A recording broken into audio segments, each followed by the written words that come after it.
Bonsoir à tous, merci à tous d'être venus à cette conférence IA et Cinéma, quel avenir. Avant de commencer cette table ronde, nous voulons vous montrer un court-métrage réalisé par l'un de nos intervenants, Bernard Delagarde, et qui vous fera un peu une entrée en matière pour cette conférence. Bon visionnage.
The French Bond de Bernard Delagarde, l'un de nos intervenants de ce soir, un court-métrage dont il vous parlera au cours de la soirée.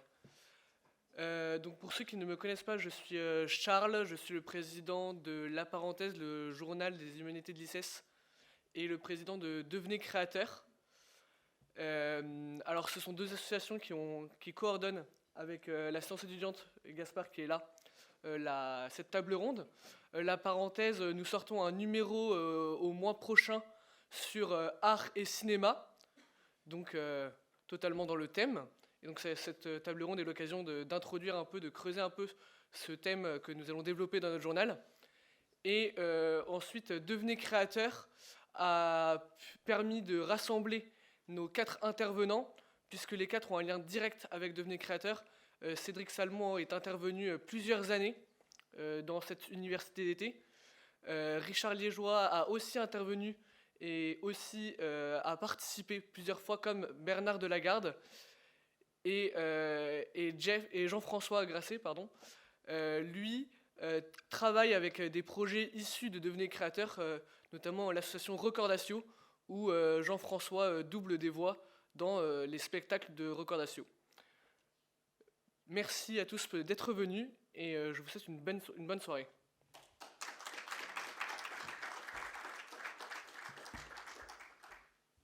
Bonsoir à tous, merci d'être avec nous ce soir. Donc, comme l'a dit Charles, je suis Gaspard, président de la séance étudiante. Et donc on a co-organisé cette conférence. Et j'aimerais juste vous dire un petit mot sur pourquoi cette conférence. Vous l'avez peut-être remarqué il y a quelques semaines, en février dernier, l'entreprise chinoise ByteDance, qui a notamment généré TikTok, a lancé son IA absolument révolutionnaire qui s'appelle Seedance 2, qui fait des vidéos absolument photoréalistes. Si certains l'ont vu, c'est absolument phénoménal de réalisme. Et sur ce, la Motion Picture Association of America, c'est-à-dire une espèce de guilde de tous les producteurs américains, eh bien, ont lancé une sorte d'ultimatum à la société chinoise ByteDance pour leur demander de retirer toutes les images que celle-ci avait empruntées au cinéma américain dont elle n'avait pas les droits. Et donc la question de la confrontation entre le cinéma et l'IA se pose vraiment aujourd'hui, c'est vraiment un sujet d'actualité. C'est pourquoi nous avons choisi d'organiser cette conférence avec tous ces intervenants de qualité. Voilà, je vous laisse sans plus attendre les accueillir.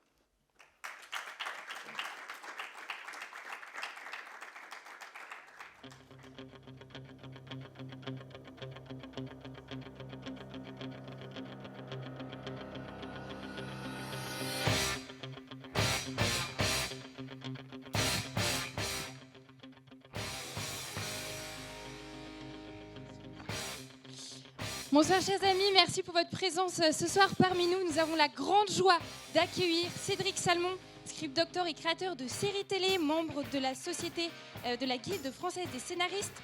Il a également développé un modèle d'écriture agile permettant de concevoir rapidement bible de séries et scénarios. Il travaille également pour TF1, France Télé, Arte et enseigne la dramaturgie dans plusieurs écoles de cinéma international. Merci infiniment Cédric pour votre présence parmi nous. Et à présent, nous accueillons Richard Liégeois, compositeur spécialisé dans la musique originale pour l'audiovisuel, les spectacles et les événements orchestraux comme La Dame de Pierre ou Le Grand Hiver. Il conçoit des bandes sonores sur mesure en collaboration avec artistes, orchestres et studios d'enregistrement. Son travail vise à apporter une identité musicale forte et adaptée à chaque projet. Bonsoir Richard. Nous avons également la joie d'avoir parmi nous Bernard Delagarde, réalisateur et artiste 3D généraliste autodidacte spécialisé dans la production audiovisuelle complète. Il a travaillé sur des projets indépendants, des productions internationales, notamment avec ILM et France Télé. Il crée aujourd'hui des expériences immersives, des musiques orchestrales chez Amaclio et il a un projet en cours, L'Ombre des Champs, qui sortira prochainement mi-mai. Merci Bernard pour votre présence parmi nous. Et pour finir, Jean-François Grasset dit Jeff, comédien de doublage et voix off autodidacte, intervenant principalement sur des projets créatifs et associatifs par passion. Il participe à des spectacles immersifs, courts-métrages et projets narratifs, souvent bénévolement, très engagé dans les initiatives culturelles et caritatives. Bonsoir Jeff.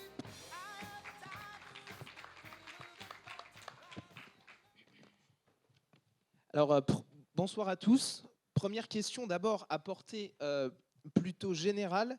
À la lumière de vos métiers et de vos expériences, l'IA représente-t-elle pour vous une rupture majeure avec le cinéma ? Cédric ? Une rupture avec le cinéma ? Non, je ne pense pas que l'IA soit une rupture. C'est évidemment un bouleversement technologique. Mais le langage cinématographique, je ne pense pas qu'il soit impacté. La preuve en est, les vidéos dont on vient de parler en introduction, qui ont vraiment impressionné, sont évidemment totalement inspirées de cinéma. Donc il n'y a pas de rupture, je pense, dans le langage cinématographique. En revanche, ça va évidemment révolutionner la façon de travailler. Bernard, tu veux peut-être rebondir sur ce que vient de dire Cédric ? Moi, je suis assez d'accord sur le fait que le langage cinématographique ne sera probablement pas impacté parce que, il est déjà un peu codé et l'IA, c'est au minimum un outil et au maximum... voilà, c'est plus, pour moi, il faut le voir comme un outil, mais je développerai après. Et puis, par rapport à le court-métrage que vous venez de voir, ce n'est pas de l'IA, c'est de l'image de synthèse. Donc, c'est ce qu'il y avait avant que l'IA émerge vraiment pour générer des images complètement par ordinateur. Donc, ce n'est pas exactement la même technologie, mais peut-être que ça posait un peu les mêmes questions à l'époque où ça arrivait, mais je développerai ensuite là-dessus. Jeff, est-ce que vous pouvez nous donner votre avis justement sur cette question-là de l'IA par rapport au cinéma ? Moi, comme je disais l'autre fois, le souci, c'est pas tant l'image, tout ça, mais c'est surtout au niveau des voix. Parce qu'on arrive à faire des trucs maintenant qui sont... il y a eu l'autre jour une dame qui est très connue dans le milieu du tournage, ça s'appelle Brigitte Lecordier, qui disait que c'était pas normal parce qu'il lui faisait dire des trucs qu'elle n'avait pas envie de dire. Et là, à partir de ce moment-là, il peut y avoir danger. Parce que c'est vrai qu'on peut faire dire n'importe quoi à n'importe qui, et c'est là que le danger peut venir. Maintenant, pour l'IA, c'est sûr qu'il y a d'autres possibilités qui peuvent être envisagées et travailler pour ça, qui au contraire, peuvent être très bien. Très bien, merci Jeff. Richard, est-ce que vous pouvez nous donner votre avis à vous, s'il vous plaît ? Moi, je pense que l'IA ne remplacera pas quoi que ce soit. Alors, je sais que c'est un discours plutôt commun et habituel, mais en fait en musique, on a plusieurs éléments qui rentrent en compte d'un point de vue autant artistique, émotionnel que technique. Et en fait, on s'aperçoit que quand on rentre un petit peu plus en détail dans le métier de la musique, l'intelligence artificielle est présente déjà depuis bien plus longtemps que ce qu'on pense, ne serait-ce rien que par la création des logiciels. C'est-à-dire qu'on va avoir notre orchestre réel, on va avoir tout ce qui va toucher la musique électronique et les imitations d'orchestrales avec des samples, et puis on va avoir également tout ce qui va être la création musicale. Et donc l'IA rentre vraiment dans le cadre de cette création, mais aura toujours du mal à toucher en fait tout ce qui va être la partie instrumentale.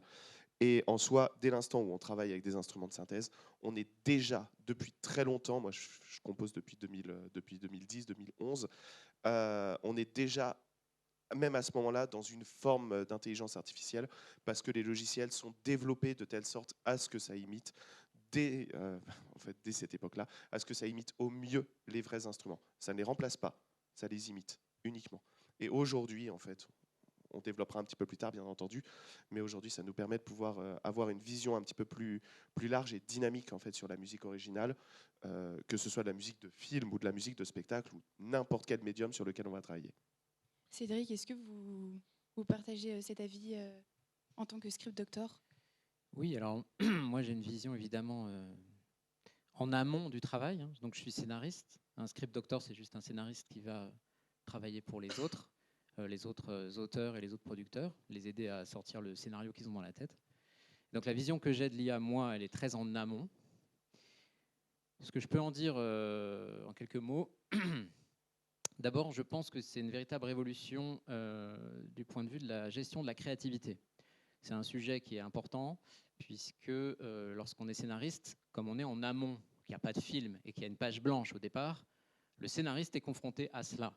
C'est-à-dire une page blanche et écrire des mots dessus pour que des gens travaillent dessus, donc apporter une valeur à la fois émotionnelle, mais aussi très simplement financière.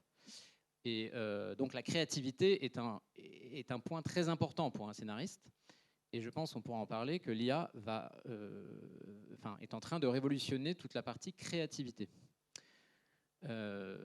Également, je suis assez d'accord pour dire que l'IA est déjà présente, la démarche de l'IA était déjà présente en cinéma depuis un moment. Je veux dire par là, le cinéma ne fait que tricher tout le temps. Je discutais encore avec un éminent collègue scénariste américain que je salue, là, Eric Collins, qui me faisait remarquer que dans Flashdance, un vieux film de danse, on a appris relativement tard, assez récemment, que en fait, c'était évidemment pas la comédienne qui faisait tout et qu'il y avait un certain nombre de doublures, une championne internationale de gymnastique, une danseuse professionnelle, etc. Le cinéma ne fait que tricher. Et donc ça, c'est depuis Méliès, quoi, j'ai envie de dire.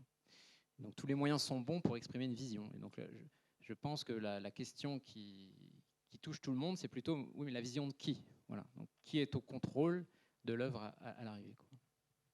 Merci beaucoup Cédric. Une première question pour vous, Jeff. Comment préserver l'émotion humaine quand les IA peuvent désormais calculer le pic émotionnel parfait d'un film? Alors, on n'est pas encore au niveau des voix humaines dans l'IA. Parce qu'on attend des textes des fois qui sont en IA justement et on n'a pas l'émotion qu'on a. Malheureusement, je pense que ça va venir assez vite. Et là, après, ce sera à choisir entre soit l'être humain, soit l'IA. Mais bon, pour l'instant, je trouve personnellement, je ne sais pas si vous êtes d'accord avec moi, mais je trouve personnellement que quand on a un texte dit par l'IA, on n'a pas encore l'émotion d'un être humain. On n'a pas encore cette émotion-là. Alors maintenant, à la vitesse que ça va, je pense que d'ici peu de temps, ça risque d'arriver. Mais bon, pour l'instant, on n'y est pas. Mais toi, tu nous avais expliqué que ta voix avait déjà été piquée et modifiée par une IA. Oui, j'ai eu un jour une demande de texte pour une fête. Et en fait, donc j'enregistre le texte et le réalisateur, enfin le gars qui s'occupait de ça n'était pas là. Donc il m'a fait confiance, il m'a dit tu enregistres comme l'année dernière. Donc ce que j'ai fait, j'ai enregistré le texte comme l'année d'avant, en essayant de mettre l'émotion qu'il fallait et tout. Et je lui envoie. Et là, pas de pas de réponse, pas de. Et au bout d'un moment, je l'ai appelé, je lui ai dit, mais écoute, le texte que je t'ai enregistré, ça a donné quoi? Bah, elle me dit, en fait, on l'a modifié un peu, je te l'envoie et tu fais écouter. Et dès les premiers sons, j'ai compris tout de suite que c'était de l'IA. Et en fait, il avait réécrit le texte avec l'IA. Et là, c'était. Il n'y avait pas d'émotion du tout. Et donc, je l'ai fait écouter à 2 ou 3 personnes que je connais. Et ils m'ont dit, oulala. Et donc, mais bon, c'était il y a quelques temps. J'ai dit, maintenant, c'est un peu mieux, mais on n'est pas encore tout à fait au grain humain. Merci pour ta réponse. Cédric, donc vous disiez que le cinéma trichait. Est-ce que donc pour vous, l'IA, ça reste un outil, un moyen ou est-ce que vous pensez qu'elle risquerait ou pourrait changer radicalement la grammaire du cinéma? Alors, c'est un outil. Maintenant, on ne va pas se mentir, c'est une véritable révolution. J'encourage tout le monde à jeter un petit peu un œil sur les principes de base. Je ne suis pas mathématicien, mais les principes de base derrière les réseaux de neurones, comme on dit, c'est absolument brillant. Je veux dire, déjà, on peut dire quand même que ce n'est pas juste un outil, ça serait quand même malhonnête de dire ça. Il y a vraiment du génie là-dedans. Pour la fabrication de ce concept-là, c'est du niveau de la roue. Il fallait y penser. C'est tellement simple que ça en est brillant. Maintenant, cet outil, oui, c'est un outil. Donc, quel impact ça va avoir sur le langage cinématographique?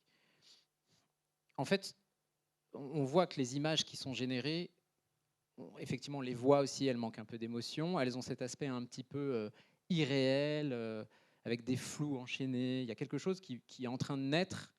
Ce ne serait pas étonnant. Alors, on est filmé, donc on va être forcément ridicule en essayant de faire de la prospective. On va forcément se tromper. On regardera la vidéo dans 5 ans et on se dira, bah ouais, j'étais à côté du compte. Mais ce n'est pas interdit d'imaginer qu'il va y avoir comme ça un style de film IA avec quelque chose d'assez psychédélique finalement, où les chants contre chants, les éléments techniques sont un peu laissés de côté pour avoir quelque chose d'un peu poétique. Mais de là à dire que le langage cinématographique est modifié, non. Enfin, le cinéma est une forme d'art qui vole à toutes les autres. Donc c'est Orson Welles qui disait, pour faire du cinéma, il ne faut pas regarder des films. Il faut aller regarder, enfin, comment dirais-je, aller au musée, voir des peintres, la mise en scène, la musique, le théâtre. Et finalement, c'est pour ça que je disais qu'on est déjà des voleurs. Donc on a déjà, voilà, on est déjà un peu à la croisée de tout ça. Ce que fait l'IA, c'est de nous aider à générer des choses. On pourra en parler plus précisément. Je ne pense pas que ça modifie radicalement finalement voilà, une forme d'expression qui est mature et qui s'appuie sur des centaines et des centaines d'années de formes d'art. Voilà, je pense que non, on va pas assister du jour au lendemain à une forme d'expression différente. Peut-être éventuellement, peut-être plus d'immersion, peut-être plus de participation de la part du spectateur, mais depuis près de 2000 ans, les fictions sont toujours les mêmes. Donc je ne vois pas pourquoi ça changerait maintenant. Voilà. Merci beaucoup pour ta réponse. Bernard, si demain une IA est capable de générer une image spectaculaire, une musique correcte ou même un scénario cohérent, qu'est-ce qui restera irréductablement humain dans la création artistique? C'est la grande question. Et je pense effectivement que dans les mois, dans les années à venir, on verra des choses vraiment incroyables, que ce soit même en musique, même si pour moi la musique c'est extrêmement parlant parce que ça parle à l'âme humaine, et ça part vraiment d'une émotion très profonde, c'est très intime. Et je pense qu'on va voir des musiques qui sont très émouvantes et qui sont, enfin, on fera plus la différence, même si on est très observateur. Et justement, le point clé pour moi, c'est sur la créativité vraiment en amont, sur ce qui motive une histoire, sur ce qui motive une musique, et sur tout ce qu'il y a derrière, c'est-à-dire l'aventure en fait de création qui n'existe plus si jamais c'est l'IA, parce que c'est un prompt et puis un résultat. Ça, c'est un autre sujet, mais effectivement, la grande question, c'est en fait comme l'IA se base sur en fait sa base de données et qu'elle fait une sorte de moyenne. on loupe peut-être quelque chose, puisque l'homme qui crée, qui invente, en fait, il confronte des idées à lui, et il ne va pas forcément en fait, dans le sens d'un consensus général. Il peut aller face à des contradictions internes, il peut aller face à des avis contraires, et c'est comme ça en fait qu'en allant en fait, à contre-courant de la pensée dominante, par exemple, ou d'avis artistiques dominants, qui va innover en fait réellement. La question c'est est-ce que l'IA peut faire ça? Je ne sais pas si on a la réponse à ça. Et pour rejoindre justement cette réponse, Richard, est-ce que vous pensez que l'émotion artistique est-elle transmissible sans avoir été vécue? C'est une question un petit peu compliquée. De but en blanc, j'aurais envie de dire que c'est pas possible, parce qu'il faut quand même avoir déjà vécu une forme d'émotion pour pouvoir justement la retransmettre et la revivre à nouveau. Bien que nous sommes tous humains et que nos émotions sont ancrées en nous. Maintenant, par rapport à l'aspect de création musicale, pour être tout à fait transparent, je fais partie des gens qui sont hypersensibles et tout ça. Donc forcément, comme les émotions, la sensibilité est un prisme vraiment important dans mes faits et gestes et dans mes créations artistiques, ben forcément, ça ne va pas être le solfège, ça ne va pas être la partition, ça ne va pas être tous ces éléments qui vont faire naître une musique, ça va être vraiment l'émotion. Ça va être quelle mélodie va procurer telle ou telle émotion, telle sonorité, telle utilisation de telle ou telle fréquence. C'est pour ça que c'est hyper intéressant ce que tu disais aussi, Jeff, tout à l'heure, par rapport justement au fait de subtiliser une voix off par rapport à une voix qui a été refaite en IA, parce qu'en en fait, on s'aperçoit qu'il y a tout l'aspect visible de l'iceberg, mais il y a aussi tout l'aspect immergé. Et dans la musique, l'aspect immergé, ça va être tout ce qui va toucher l'orchestration, tout ce qui va toucher l'harmonie, mais ça va être aussi dans le mixage, la manière dont est-ce qu'on va mélanger les instruments les uns aux autres, la manière dont est-ce qu'on va les mettre en valeur, la manière dont est-ce qu'on va utiliser telle ou telle sonorité, telle ou telle grave. Moi, par exemple, j'adore utiliser vraiment des sonorités extrêmement graves parce que voilà, il remonte l'émotion et ce genre de choses. Là où je veux en venir, en fait, c'est qu'il y a même une histoire de fréquence. Hein. On va aller carrément chercher dans les fréquences. Lorsqu'on va sourire, on ne va pas émettre les mêmes fréquences, les mêmes harmonies que lorsqu'on va tirer la tronche, hein, clairement. Donc, toutes ces choses, en fait, font qu'effectivement, on est encore, à mon avis, un peu plus loin que ce qu'on pense à cette étape justement où l'IA va pouvoir imiter et vraiment se rapprocher d'une émotion pure, parce qu'il y a ce qu'on dit et il y a ce qu'on en fait. Et musicalement, c'est exactement pareil. Donc en soi, je suis comme tout le monde, c'est pas en fait une peur du remplacement, bien qu'aujourd'hui, quand on regarde certaines plateformes comme Suno, forcément, il y a une crainte, mais il faut l'utiliser pour jouer. Moi, je l'utilise, hein, Suno, clairement, pour m'amuser. Avec des copains, on s'amuse, on fait n'importe quoi, et puis c'est drôle. Mais il ne faut pas oublier qu'en fait, sur ce genre de travail, il n'y a pas tout l'esprit et toute l'âme humaine en fait, qu'on va mettre dans une véritable partition, que ce soit pour une musique pop, pour une musique rock, pour une musique symphonique, ou même pour un solo de piano, ou un solo de n'importe quel instrument. Donc, pour répondre à la question, je pense qu'il y a encore de la marge par rapport à la musique. Il faut être vigilant, mais on a quand même encore de la chance, c'est d'avoir la SACEM derrière nous. Je ne suis pas là pour faire de la pub ni rien, mais je lis les newsletters, je lis toutes les informations, je suis sur LinkedIn avec plusieurs personnes justement qui surveillent le sujet de très près. Greco Casaidus qui est chef d'orchestre, il me semble, hein, je ne sais plus à vérifier, mais en tout cas je suis un petit peu, et c'est vrai qu'il est très proche de ça, et il dit qu'effectivement derrière tout ça, il va y avoir des choses qui vont être mises en place pour limiter et pour valoriser le côté humain. Cédric, vous, dans votre métier de script doctor, donc vous aidez un peu à écrire des scénarios. Vous avez une grille de lecture, j'imagine. Justement, dans quelle mesure l'expérience ou l'émotion rentre dans ça? Et est-ce que justement on ne pourrait pas dire, mais en fait votre métier c'est comme l'IA, il n'y a pas forcément besoin d'expérience, d'émotion pour proposer une grille de lecture ou Oui, donc effectivement, mon métier, donc un script doctor, c'est un expert en dramaturgie. Donc savoir comment obtenir rapidement le scénario qu'on a en tête, et comment faire en sorte que ça marche. Donc il y a forcément des principes, hein, le principe de dramaturgie, donc a priori une intelligence artificielle peut nous aider. Voilà. En fait, dans les faits, je pense que l'intelligence artificielle générative, donc ces outils qui nous aident à créer, vont renforcer les gens qui sont forts et affaiblir les gens qui sont déjà faibles. C'est un démultiplicateur de puissance. Je veux dire par là que, effectivement, c'est le commun des mortels va demander à Claude ou ChatGPT de lui sortir une trame de scénario. Eh bien, vous allez avoir effectivement la moyenne des idées de tout le monde. Et il est bien évident que si on prend la moyenne de nos idées ici, nous n'aurons pas un bon scénario. Et un amateur ou quelqu'un qui n'a pas un niveau technique suffisant ne verra pas que c'est mauvais. Parce que la première chose à savoir, je pense que le pas qui fait qu'on est professionnel, c'est pas de ne pas galérer, on va tous galérer, c'est de savoir quand c'est bon et savoir quand c'est mauvais. Donc un professionnel, lui, sera capable de rebondir et puis effectivement de ne pas rester à la surface des choses. Et ces outils peuvent aller très loin dans la programmation.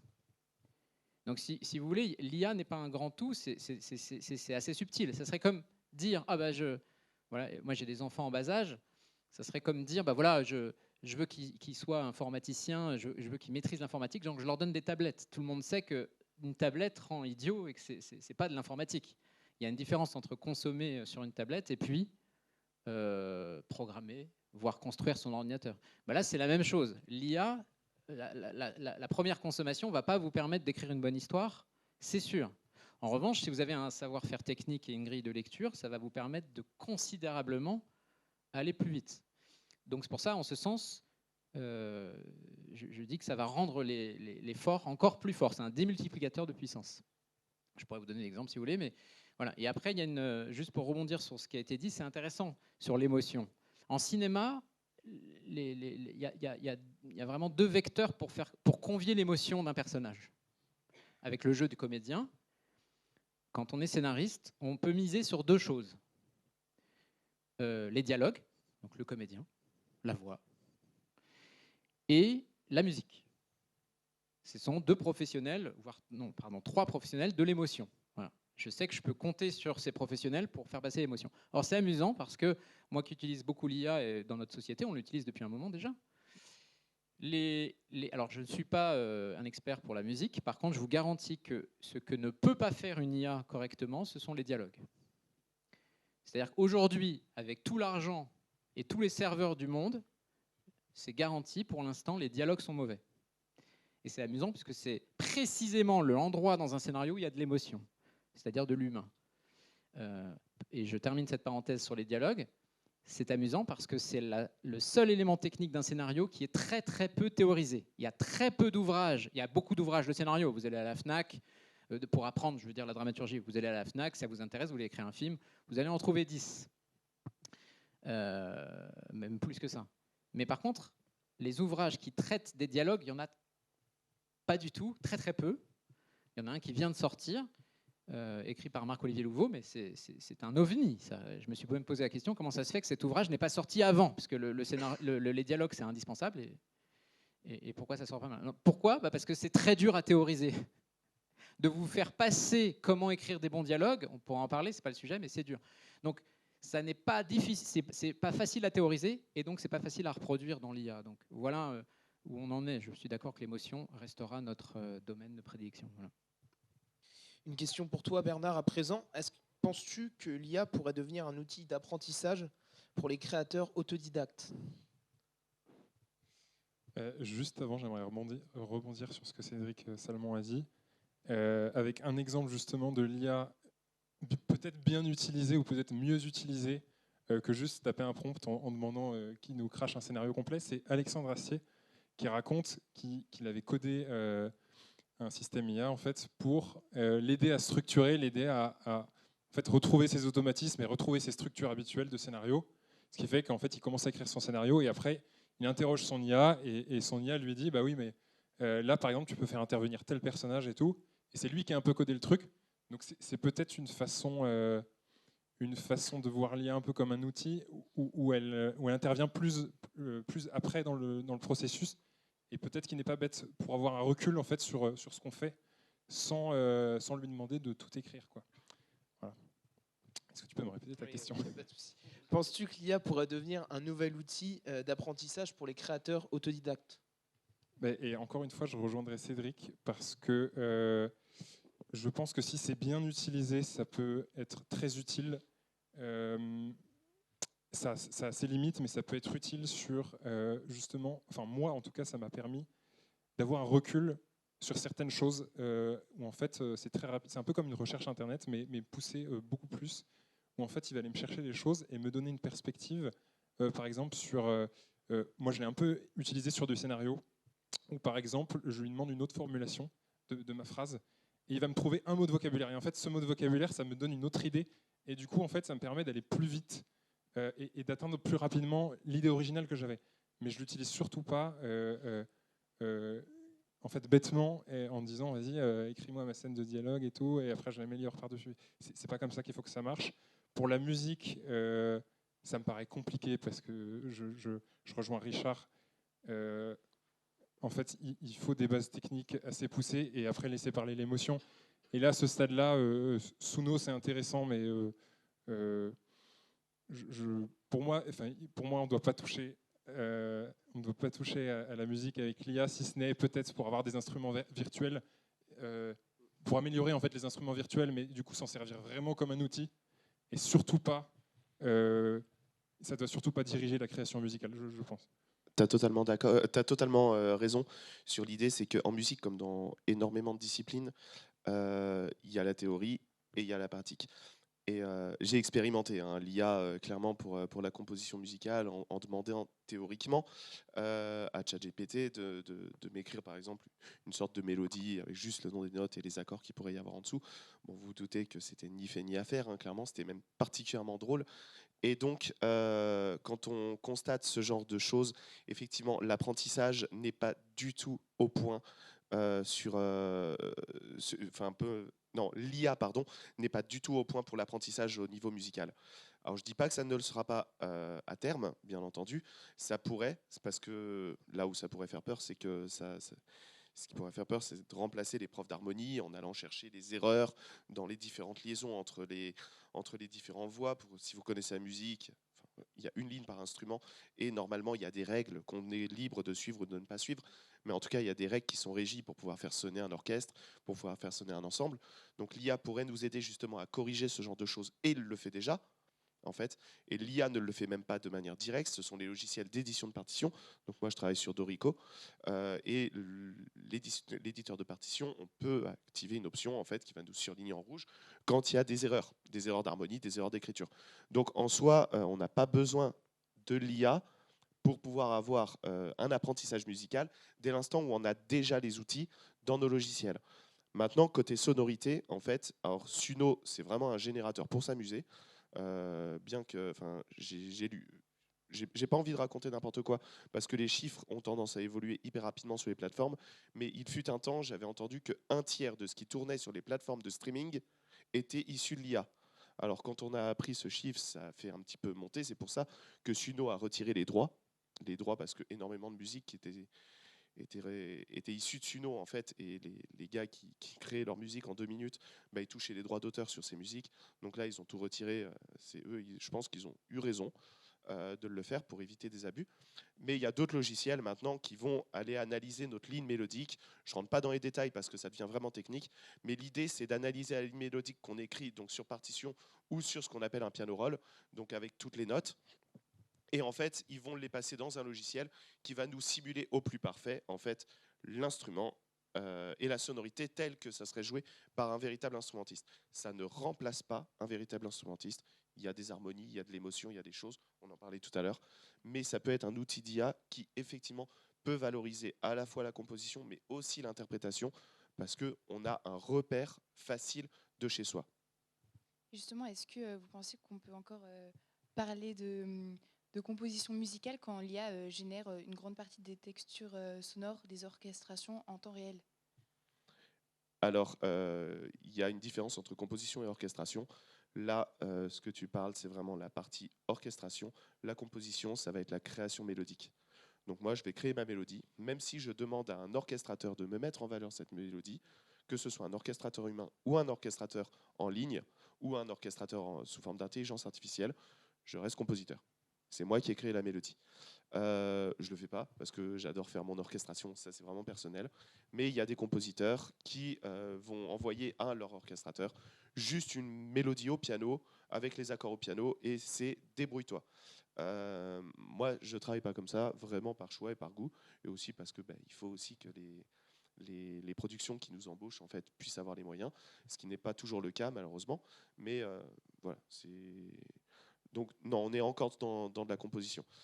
Là où la composition prend le rôle de l'IA, c'est quand on lui demande vraiment de créer de la mélodie. Donc là, c'est Suno qui se positionne en tant que compositeur et on rentre dans le cadre des droits d'auteur dont je parlais juste avant. Merci Richard. Jeff, selon toi, qu'est-ce qui fait réellement l'émotion dans une voix humaine? La technique, l'expérience de vie ou la présence de la personne derrière le micro? Ah, ça c'est une bonne question. Je pense que c'est un tout, parce que on n'a pas le, enfin, on lit un texte déjà comme le producteur ou le réalisateur le veut, et on essaye de mettre l'émotion que nous on connaît, alors que l'IA, elle, c'est pas ce que je veux dire, mais c'est une machine. Elle lit un texte et puis voilà, c'est tout. Et nous, on essaie justement de mettre l'émotion dans tout ce qui est possible de mettre l'émotion, dans la façon de le lire, la façon de l'exprimer. Et je ne sais pas comment expliquer, c'est pas facile pour une, je sais pas comment expliquer, comment on pourrait expliquer ça. C'est toujours pareil, on a le texte, on se met en position de l'interprète, parce qu'en fait moi je suis pas doubleur, je suis voix off. Et selon ce que le réalisateur veut, on essaye de se mettre dans la peau de la personne qui est censée le dire. Et là, en partie, au monde humain, on essaye de voir, on arrive à se mettre en fait. Et donc, on essaye de le faire au mieux. Et après, j'ai enregistré des trucs que ça ne plaisait pas. J'avais ma vision de la chose, mais qui n'était pas forcément celle du réalisateur. Donc il me disait, c'est pas tout à fait comme ça, parce que nous, on lit des textes, mais on ne connaît pas l'ensemble du scénario. Donc lui, il a la vision globale du truc. Et il va me dire, non, c'est pas comme ça, il faudrait plus que tu le dises en point interrogatif. Donc là, je relis le texte, et jusqu'à ce qu'il me dise, c'est exactement ce que je voulais. Donc là, après, on a l'émotion que lui voulait, avec notre voix à nous. C'est tout. Alors que l'IA, je ne suis pas certain qu'on arrive à faire la même chose. Peut-être qu'on y arrivera, mais pour l'instant, on n'y est pas. Merci Jeff. Bernard, pensez-vous que l'IA va transformer le métier d'artiste 3D? Oui, complètement. Et ça a déjà commencé. Après, pour l'instant, vu qu'on est vraiment au début de ce bouleversement, enfin, même si ça existe effectivement depuis quelques années sous des formes différentes, c'est très dur de dire qu'est-ce qui va subsister ou pas dans le graphisme 3D, donc l'image de synthèse, puisque j'ai travaillé dans plusieurs boîtes avant vraiment, enfin, on va dire pendant l'émergence de ChatGPT. Et là, je bosse dans une boîte où ça prend moins de place, où on a besoin vraiment de choses précises. Et pour l'instant, l'IA n'a pas la capacité de me remplacer là-dessus, puisqu'on travaille sur des fichiers tellement larges et de la vidéo que pour l'instant, c'est pas gérable. Mais ça arrivera. Mais pour moi, quand je regarde avec une vue assez large, là où l'IA est utile et a vraiment sa place, c'est dans des choses vraiment très techniques, très répétitives, et que l'IA fait mieux et plus rapidement que l'homme. Par exemple, je vais vous balancer un terme technique, le rotoscoping dans les VFX, c'est par exemple quand on sépare un personnage du fond, qu'il y a un fond vert ou pas, mais en général, il y a un homme qui doit découper à la main, faire presque du image par image. Là-dessus, c'est très contraignant, c'est pas jamais un métier passion. Et là, typiquement, on est sur un exemple où l'IA peut exceller, le faire bien plus rapidement et avoir un résultat mieux. Après, pour tout le reste, moi, je trouve ça dommage dans le sens où maintenant, l'IA peut générer avec un prompt et il n'y a aucun réglage des gens qui promptent en général sur l'éclairage, sur le machin. Donc on est sur quelque chose de moins artistique par la force des choses. Donc c'est très dur de dire voilà, quelle place ça aura. Je pense que dans un monde idéal, il y aura une place pour le graphisme 3D, une place pour l'IA, et peut-être un mélange des deux, ça serait peut-être le mieux, et je pense que c'est ce qui va arriver. Mais bon, c'est dur de se projeter. Merci beaucoup Bernard. Richard, je me tourne vers toi. On va parler de coûts à présent. L'IA est souvent présentée comme un moyen justement de réduire ses coûts dans la production musicale. Est-ce que selon toi, c'est une opportunité d'indépendance pour un compositeur ou un risque de standardisation industrielle? Alors, la standardisation industrielle, elle existe déjà. On n'a pas attendu l'IA pour ça, tout simplement parce qu'en fait, quand on est compositeur, on a le choix de partir dans plusieurs branches. Soit on va partir dans un des médiums audiovisuels quelconque qui nous plaît ou qui nous parle. Moi, par exemple, c'est le spectacle, mais on en parlait justement tout à l'heure avec Cédric, ça ne me déplairait pas d'évoluer un petit peu plus du côté du film, d'évoluer un petit peu plus du côté du documentaire. Mais c'est vrai que voilà, ceux qui me connaissent le savent très bien, c'est vraiment dans le spectacle où je m'épanouis pour le moment le plus. D'autres compositeurs vont travailler, j'en connais un, il s'éclate énormément avec Arte, Anthony Touzalin, il s'éclate énormément avec Arte, il fait énormément de documentaires. Il y en a d'autres qui vont travailler dans le domaine du jeu vidéo, etc. Et il y en a parmi ces compositeurs en fait, qui vont travailler dans ce qui s'appelle les librairies musicales. Et en fait, les librairies musicales, certes, c'est pas de l'IA, c'est de l'humain, mais l'idée, c'est de composer à la chaîne plein de musiques. Donc là, quand on fait de la librairie musicale, il faut sortir une musique par jour, hein, clairement. Il faut aller extrêmement rapidement. Et donc, l'idée, c'est d'envoyer la musique à la vente, et après, c'est au petit bonheur la chance. Alors, certaines musiques qui vont se faire vendre par Sony, par Paramount ou par je ne sais quelle boîte pour se retrouver sur la bande-annonce d'Avatar. Et il y a des musiques qui vont dormir toute leur vie, hein, clairement. Donc là, c'est vraiment du au petit bonheur la chance. Donc, certes, il y a ce côté humain, mais on est dans ce côté musique à la chaîne. Donc, en fait, est-ce qu'il y a vraiment une énorme différence entre une musique qu'on va faire à la chaîne, auquel on va pas vraiment mettre d'émotion ou de plaisir parce qu'en tant que compositeur, on ne va pas savoir où est-ce qu'elle va être utilisée. Petite anecdote, c'est pareil, hein, il y a une des musiques de Two Steps from Hell, et là, ils peuvent rien faire qui a été utilisé pour une vidéo de propagande pour la Corée du Nord. Hein. Donc ça fait super plaisir hein, quand on apprend ça. Mais vraiment, c'est envoyer de la musique dans la nature. Donc là, est-ce qu'on n'aurait pas plutôt intérêt, effectivement, dans ce genre de situation-là, à se dire, bon, ben, on ne prend pas de risque et l'IA peut faire une partie du boulot. Non, là où ça devient intéressant, effectivement, par rapport à ta question, par rapport au coût, en fait, c'est que la musique, c'est un art qui a un coût. Et effectivement, je pense que on parlait tout à l'heure, j'ai un collègue compositeur qui, lui, a fait moins de projets et tout ça, puis qui a tendance à accepter assez facilement des projets moins onéreux, voire bénévoles, Anthony Mechino, qui est un très bon compositeur et tout. Je le suis sur les réseaux et il est très sympa et tout. Mais il vaut mieux privilégier en fait d'avoir un ami compositeur ou de travailler avec un compositeur qui accepterait de le faire bénévolement que d'aller chercher de l'IA, vraiment. Ça prend du temps, c'est sûr que ça prend du temps pour le montage, ça prend du temps pour la post-prod, ça veut dire une sortie peut-être un petit peu plus tardive, mais derrière on en gagne tellement et je pense que tous les jeunes réalisateurs qui travaillent avec des compositeurs voilà, qui acceptent de faire des projets bénévoles sauront témoigner que ça apporte une plus-value qui est clairement non négligeable sur la qualité d'un projet.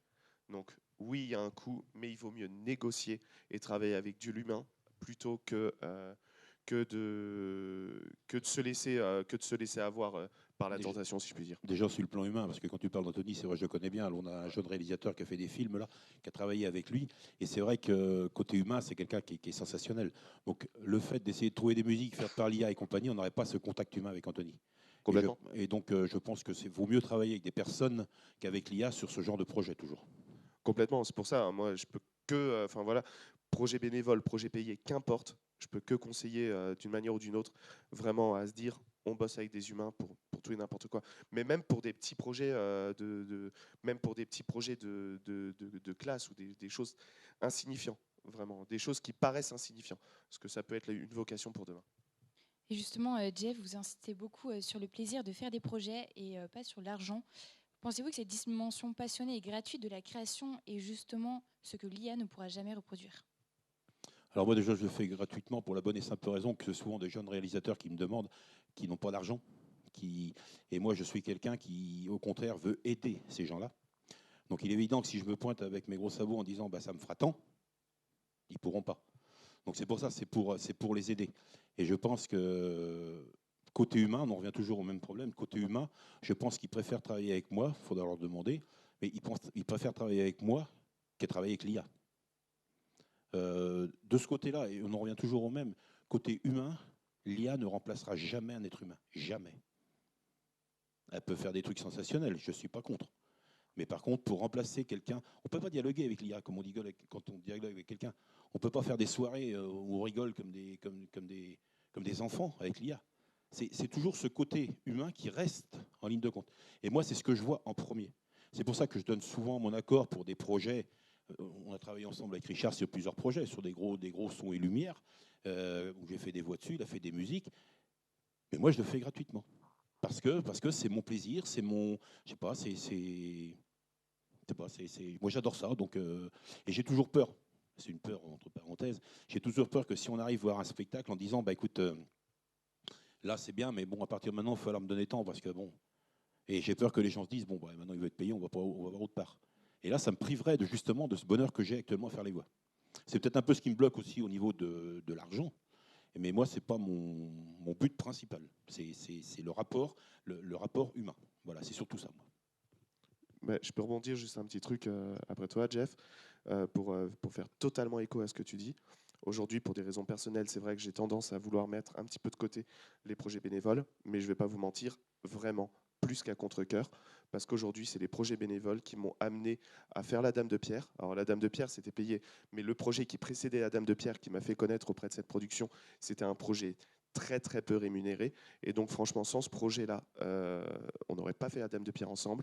C'est un projet bénévole qui m'a amené à composer et à diriger un orchestre à Rome, qui m'a composé là samedi dernier, d'ailleurs c'est pour ça que j'ai la voix complètement éclatée. Samedi dernier, j'étais au Palais des Congrès de Lyon à diriger un orchestre devant 3500 personnes au congrès des EDC, des entrepreneurs et dirigeants chrétiens. C'est des projets bénévoles qui m'ont amené à faire ça. Ce n'est pas des projets payés. Donc je ne peux que appuyer ce que tu dis. Après, c'est un choix personnel, je veux dire, parce que personnellement, j'ai besoin de recentrer et puis peut-être de prendre un petit peu moins de projets en ce moment.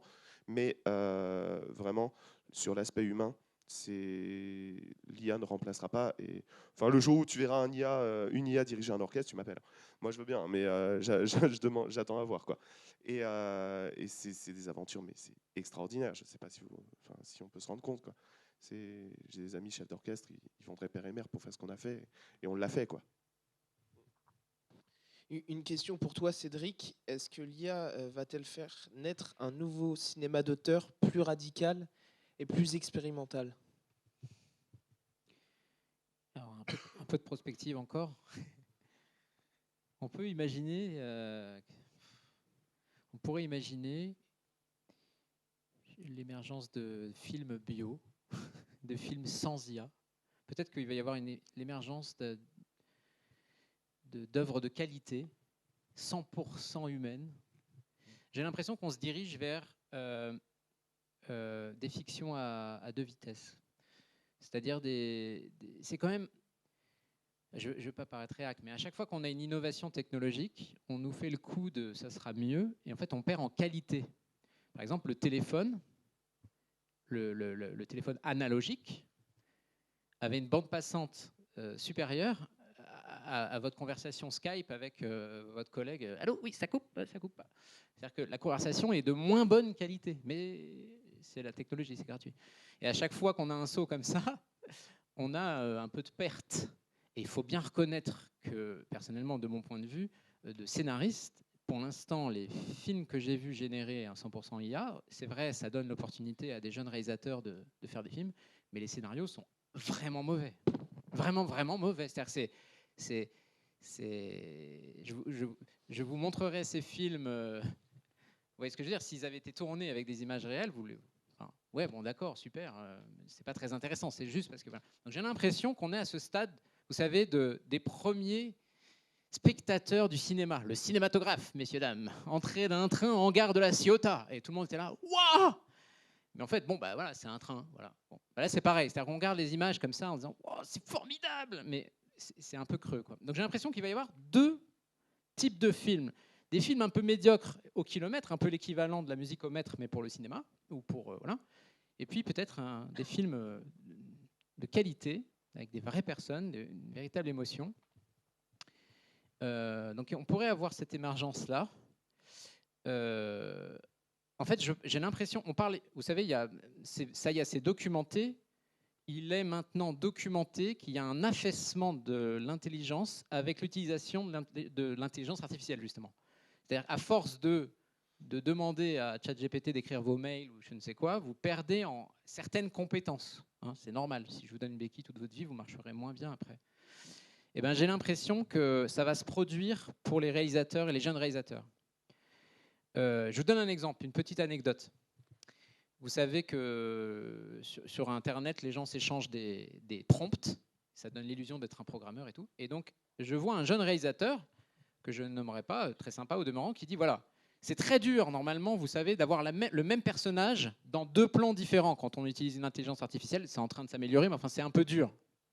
Et lui avait trouvé une astuce, parce que le cinéma, vous savez ce que c'est beaucoup de champ contre champ. Là, je parle, la caméra pourrait être ici, et puis on va vous montrer, la caméra pourrait être là. Donc, il faut faire le champ contre champ.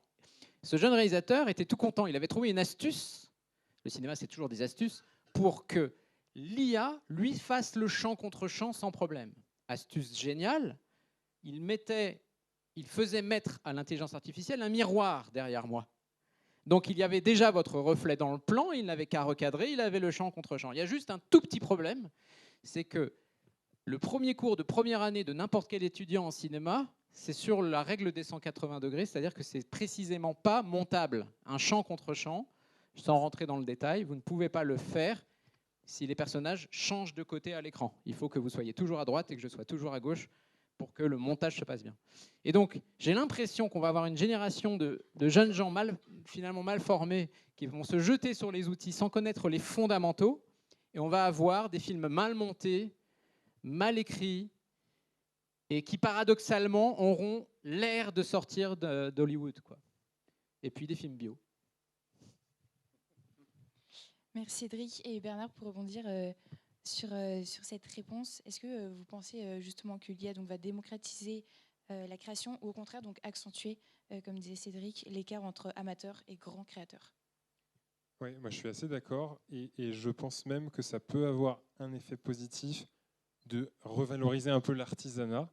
Et c'est quelque chose qu'on a vu, bon là on le verra je pense à plus grande échelle, mais quelque chose qu'on a vu avec notamment l'effet un peu Christopher Nolan, des films tournés quasiment tout dans la caméra. Et ça marche, et les gens vont les voir, parce que en fait, lui, il est un peu sorti de toute cette époque où on surutilisait la 3D et les effets spéciaux, et il avait une réponse à ça, en fait, en faisant du grand spectacle, filmé avec des caméras grand format, donc immersion totale, et quasiment tout filmé en vrai. Et quand il utilisait les effets spéciaux, c'était très bien fait, très bien intégré, et je pense que il va y avoir quelque chose d'un peu similaire. Ce qui serait bien, c'est qu'on ait un label quand même pour les films sans IA. Ça serait le top. Justement, merci d'avoir ça, parce que ma question pour Richard rejoint un petit peu. Où devrait-on placer la limite éthique entre inspiration et apprentissage algorithmique et appropriation du travail des compositeurs? Est-ce qu'il faudrait créer des lois, peut-être mettre un cadre? J'ai pas tout compris, excuse-moi. Pardon, je te la refais. Est-ce qu'il faudrait cadrer justement pour éviter de se faire, entre guillemets, piquer le travail, ou alors un travail trop simple En fait, il y a déjà des choses qui sont mises en place par rapport à ça, par rapport à la protection intellectuelle, par rapport à la protection de l'œuvre. Il y a plusieurs éléments, mais dans le droit français, c'est la mélodie qui prime. Vraiment, c'est la mélodie qui sera au-dessus de tout le reste. Donc et heureusement. Et heureusement, parce que imaginez si le premier compositeur qui avait fait un enchaînement Do, La, Fa, Sol, qui est l'enchaînement, j'ai envie de dire, le plus utilisé dans l'histoire de la musique, et encore plus dans l'histoire de la musique actuelle, imaginez s'il avait protégé cet enchaînement d'accords. Eh ben, on ne serait pas rendu. Non, c'est la mélodie qui prime. Donc, en soi, je pense que aujourd'hui, il n'y a pas forcément il n'y a pas de danger à se poser ce genre de questions, dans le sens où, dès l'instant où on a une mélodie originale qui a vraiment été composée par le compositeur, on peut tout à fait se dire que c'est la composition, et la limite, elle est claire et nette entre le fait d'avoir une musique vraiment originale et une inspiration. Maintenant, aujourd'hui, je pense que, comme dans tout art, et tu l'as très bien dit tout à l'heure, il y a une part d'emprunt dans tout ce qu'on connaît déjà. Alors déjà, il y a l'histoire de la musique qui, je pense, est quand même plutôt large. On a un nombre de styles et de styles de musique qui est quand même particulièrement conséquent, que ce soit chez nous, en Occident, en Orient, et puis dans tout ce qui va être le monde ethnomusicologique. Et donc, quand on va mélanger toutes ces cultures, toutes ces sonorités, et tous ces points de vue en fait, qui sont à la fois musicaux, à la fois culturels et traditionnels, en fait, je pense qu'on est quand même loin on est loin du danger justement de se piquer des choses. Et d'une manière ou d'une autre, quand on regarde les choses en face, on se les pique déjà quand même. Donc oui, on se les pique, et non, on se les pique pas. C'est vraiment une balance à chaque fois, parce que tout ce qu'on écrit, à un moment ou un autre compositeur aura forcément écrit une autre suite d'accords. D'ailleurs, là où c'est rigolo, c'est pareil, c'est encore une petite anecdote, mais on m'avait expliqué ça de mémoire, c'était quand j'étais en études à la Musique Académie Internationale de Nancy. Il y a un gars qui s'est amusé avec une intelligence artificielle à générer toutes les mélodies possibles sur une quarantaine de notes. Donc il a mis 40 notes, je crois, de Do, 12, 24, 48 notes, quoi. Donc sur 3 octaves, il a pris vraiment toutes les notes, et il a demandé à l'intelligence artificielle de générer toutes les mélodies possibles. Donc imaginez les rythmes, le nombre de rythmes qu'il y a. Imaginez le nombre de notes, et à savoir que Do, Ré, c'est pas la même chose que Do, Mi, c'est pas la même chose que Do, Fa, etc.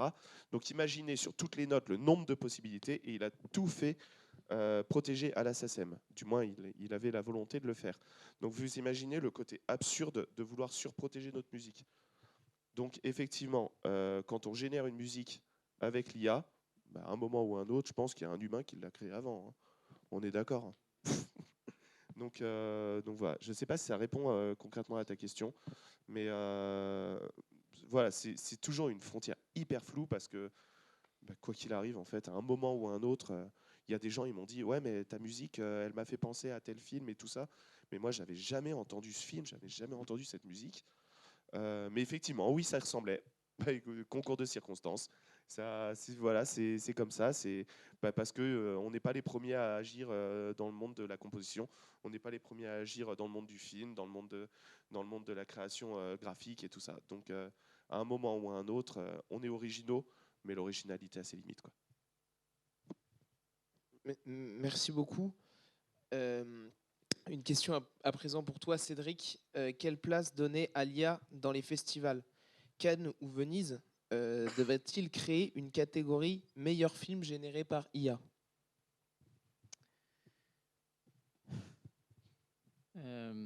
Pourquoi ? Finalement, que le meilleur gagne, j'ai envie de dire. Ça serait déjà un aveu de faiblesse de l'IA, de la protéger avec un label. Voilà. Si le film est bon, le film est bon. Je ne vais pas, sous prétexte que c'est de l'IA. Donc je ne pense pas que ce soit souhaitable. J'attends que les films en IA soient présentés. Je pense qu'on peut attendre un petit moment. En tout cas, intégralement comme ça en IA. En fait, en discutant, je me suis rendu compte d'un truc, c'est que peut-être que l'IA choque un peu les gens, parce qu'en fait, ça touche du doigt le mythe de l'auteur. C'est-à-dire que beaucoup de gens pensent qu'être auteur, ça ne s'apprend pas. Il n'y a pas de technique et de règles. Et donc là, avec l'intelligence artificielle générative, on découvre que, en fait, il y a énormément de règles, ça s'apprend, c'est un métier, et en étant purement technique, on peut faire des choses. Donc j'ai l'impression que déjà, ça nous renvoie à la figure que, par exemple, un scénario, c'est des règles. Il y a en tout cas, il y a si ce n'est des règles, des principes, et qu'on peut faire quelque chose avec ça. Donc déjà, je pense que c'est ça qui peut être... voilà, de la même manière que tu disais, Richard, tu parlais de composition en distinguant, bah voilà, l'harmonie, c'est un ensemble de règles qui s'apprennent, qui se bossent, c'est un savoir-faire, mais ça effectivement, l'intelligence artificielle peut aider, voilà. Mais ça ne fait pas tout. Et ça m'a évoqué aussi autre chose. C'est quel conseil je pourrais donner. Je ne sais pas s'il y a des gens ici qui veulent faire du cinéma, qui se destinent vers des carrières. Voilà, levez la main ceux qui aimeraient travailler dans le monde du cinéma ou qui sont juste cinéphiles. Ouais, il y en a quand même quelques-uns. Hein. Ok, bienvenue. En fait, le conseil qu'on pourrait donner, je vais vous raconter une anecdote pour mieux l'exprimer. J'ai été visiter une école qui est bien connue dans le milieu, qui s'appelle l'école Méliès, qui est une école d'animation et d'effets spéciaux. Et c'est très simple, c'est une école qui forme tellement les meilleurs qu'ils ont déjà un bon nombre d'étudiants, d'anciens étudiants qui sont oscarisés. D'accord ? Donc on a là, en France, des talents, des effets spéciaux et de l'animation qui ont des Oscars. Je vais visiter cette école par amitié pour envisager d'y donner, voilà, de former justement au scénario, et je rentre dans une salle, on est au début de l'année, d'accord ? Je vois des sculptures, des belles sculptures comme ça, de personnages, etc., bien faites. Et je dis, ah oui, c'est les troisième années qui font ça, etc. Non, c'est les premières années qui font ça. Et on était à la rentrée, donc les gars avaient eu 1 semaine de cours ou 2 semaines de cours. Donc je dis, mais vous les engagez, il faut d'abord savoir sculpter pour rentrer à Méliès, c'est quoi le délire ? Non, on les forme. Mais on a ce prof incroyable.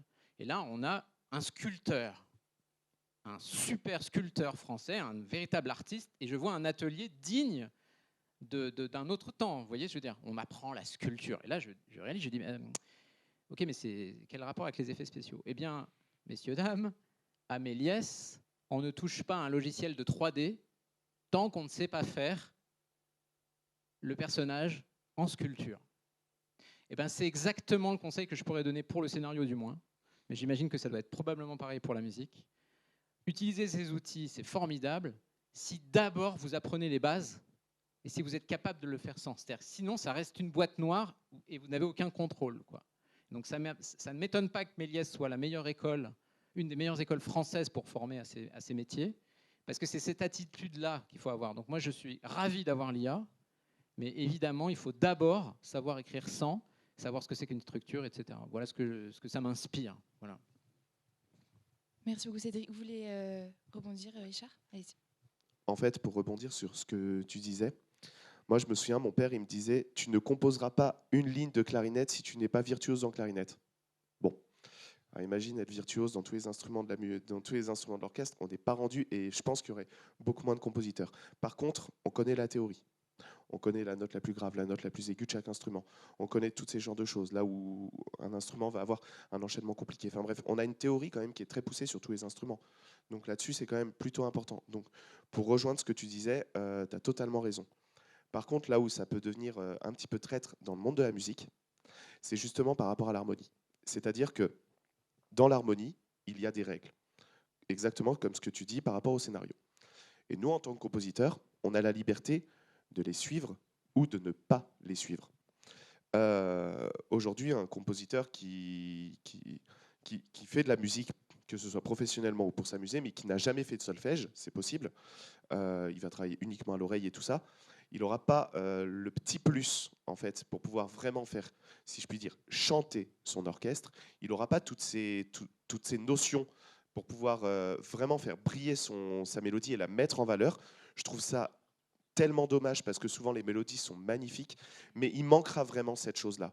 Or, là où ça va devenir compliqué, c'est que dès l'instant où l'IA aura les logiciels assez puissants pour pouvoir générer non seulement une musique comme sur Suno, mais pour générer également toutes les parties en séparé, même dans le monde orchestral, eh bien l'IA, lui, il suivra les règles, en fait. Et donc là, ça deviendra compliqué, parce que généralement, une personne qui compose sans suivre les règles et uniquement à l'oreille qui ne connaît pas les règles, allez, je pense que, je ne veux pas m'avancer, mais en 10-15 secondes, je remarque qui travaille à l'oreille. Or là, l'IA prendra le dessus. Et là, ça deviendra peut-être un petit peu plus compliqué par rapport à cette notion-là. Et donc, il faut quand même, musicalement, rester très vigilant. Et ça devient ensuite le discours de Jeff qui reprend le dessus. Et ça va être la manière dont est-ce qu'on va non pas écrire les instruments, mais les mettre en valeur émotionnellement. Parce que ce n'est pas parce qu'on interagit avec un logiciel et avec un instrument vraiment en séparé, donc un violon, etc., qu'on ne va pas y mettre de l'émotion. Alors certes, elle ne sera pas à 100%, mais il y aura une intention. Il y aura une intention de phrasé, il y aura une intention de nuance, il y aura une intention musicale. Il y aura des choses qui vont être mises en place qui font que même si on n'est pas encore dans une musique enregistrée, on va avoir de l'émotion parce que derrière, quelqu'un y a touché.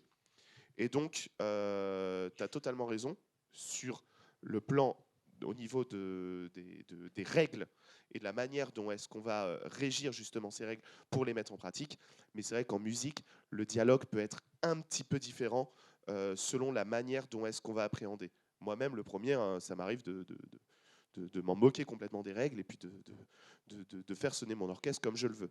Mais derrière, il y a quand même un certain nombre, même dans le mixage de choses qui sont mises en place, qui ne sont pas là pour rien, qui ne sont pas là juste pour faire joli et qui c'est quand même plus intéressant d'exploiter. Merci Richard. Bernard, je voulais vous demander quel lien vous faites entre IA et champ des possibles ou exploration du champ des possibles. Quel lien entre... Est-ce que vous pouvez développer un peu? Parce que vous me disiez que justement l'exploration du champ des possibles, l'IA se restreignait d'une certaine manière. Oui, exactement. En fait, c'est toute la question de l'innovation avec l'IA. Parce qu'effectivement, elle peut avoir dans sa base de données toutes les musiques qui ont été faites et nous sortir une musique qui justement suit les règles, suit une structure musicale, etc. Mais la question, c'est est-ce qu'elle peut vraiment innover comme un compositeur? Moi, je prends l'exemple de la composition parce qu'il est très parlant pour moi. Et est-ce qu'il peut innover comme un compositeur qui, quand il compose, moi c'est ce que je fais, ça fait appel à des émotions, des souvenirs personnels, en même temps effectivement de la technique musicale du solfège, et plein de musiques que j'ai entendues. Et en fait, typiquement quand je compose pour un spectacle et qu'il y a une voix off qui est faite et je commence la composition, et bien directement ça fait appel à des émotions personnelles, donc à des histoires que j'ai vécues, à des choses que j'ai vécues, et à des musiques que j'ai entendues qui ont évoqué en moi des émotions. Donc en fait, il y a tout ça qui se passe. Et de là, je commence à écrire. Il y a des accidents, en fait, par exemple, parce qu'il y a des nouvelles idées qui vont émerger, parce que je vais me bourrer de notes. Ou, voilà. Et tout ça, en fait, ça fait la musique finale. Et là où l'IA, en fait, va prendre tout ce qu'il y a dans sa base de données, faire une sorte de moyenne de tout ça, et nous donner un résultat qui peut être très bien, qui peut procurer de l'émotion. Mais je pense qu'à ce stade-là, on ne sait pas répondre à la question. Et est-ce que si on laisse l'IA composer quasiment toutes les musiques, qu'est-ce qu'il en sera dans 10, 15, dans 100 ans? Est-ce que la musique, est-ce que le cinéma évoluera de la même manière si on délaisse en fait le champ artistique et la création à l'IA? Il y a aussi un autre paramètre, c'est ce qu'on appelle les boucles dégénératives, c'est-à-dire en fait le fait que plus il y a d'IA, plus en fait l'IA dans sa base de données elle a de l'IA. Donc en fait, il y a un appauvrissement et une sorte d'homogénéité qui se crée. C'est-à-dire qu'en fait, on perd une diversité et on perd un potentiel d'innovation. Exactement. Voilà, oui. Merci beaucoup Bernard. Est-ce que l'un d'entre vous souhaiterait rebondir? C'est un sujet tellement vaste, hein, donc... Super. Dernière petite question à Jeff. Est-ce que vous pourriez nous partager une petite expérience, une anecdote dans votre vie Je vais raconter celle que je racontais tout à l'heure, l'histoire de la femme qui m'a appelé. Ouais. En fait, un jour, j'étais chez moi et j'avais rien enregistré en plus. Une femme m'appelle et elle me dit bonjour monsieur Grasset, je me présente, je m'appelle Elodie, mais vous ne me connaissez pas et je ne vous connais pas. Ah ben, j'ai dit déjà, ça commence mal. Et en fait, elle me dit voilà, je fais partie d'une association qui, en fin d'année, on fait des sketchs, des petits trucs pour les enfants malades, handicapés, battus et compagnie. Et on cherche quelqu'un qui pourrait éventuellement nous lire des textes avec la voix du Père Noël. Moi, je lui ai répondu tout bêtement, « Oh ben ça, je peux vous le faire. » Là-dessus, c'est parti, et j'ai été enregistré. Et en fait, c'était quelqu'un qui était d'une gentillesse. Et à la fin de l'enregistrement, donc j'étais enregistré, je ne sais plus, Saint-Étienne, je ne sais pas comment ça s'appelle. Et à la fin de l'enregistrement, elle me dit, mais combien on vous doit? Je dis, attendez, je dis, vous êtes bénévole. Vous faites ça pour les enfants malades, battus. Et moi, il faudrait que je sois payé. Je dis, c'est hors de question. Je dis, ce sera ma contribution. Et donc, elle m'a quand même offert une bouteille de vin, moi qui ne bois pas une bouteille d'alcool, mais enfin bon. Et à la fin, elle insistait pour me donner. J'ai dit, bon, je voyais qu'elle insistait, j'ai dit, bon, bah, donnez-moi une petite. Et là, elle m'a tendu tout de suite une enveloppe. Et en fait, c'est de l'argent que je n'ai pas touché parce que en fait, je l'ai placé autre part.